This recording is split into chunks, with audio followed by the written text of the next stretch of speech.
zijue changamoto za kiroho zinazosababisha wanafunzi kuto kusoma.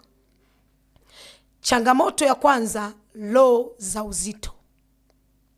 Roho za uzito ni zuio mojawapo la kiroho linalosababisha watoto kuto kusoma shule. Ninapozungumzia juu ya uzito wa kuto kuelewa, unakuta mwanafunzi yupo darasani lakini anashindwa kuelewa kile ambacho Mungu anafundisha.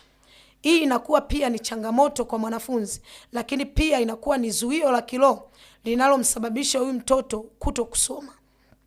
Lakini pia ninapozungumzia uzito juu ya huyu mwanafunzi, uzito unakuwa katika kuelewa, lakini pia uzito unakuwa kwenye maandalizi. Bwana Yesu asifiwe. Amen. Wakati mwanafunzi anajiandaa kwa ajili ya kwenda shule, anasikia uzito ndani yake. Kwa hiyo anaposikia uzito, maana hilo ni zuio la kiroho ambao huo uzito unapelekea yeye kuto kufanya kwa wepesi maandalizi juu ya shule. Lakini zuio la pili la kiroho, roho ya usingizi. Roho ya usingizi ni zuio mojawapo la kiroho ambalo linasababisha mwanafunzi kuto kusoma. Unajua kuna ule usingizi wa kawaida, lakini kuna ule usingizi ambao sio wa kawaida. Bwana Yesu asifiwe.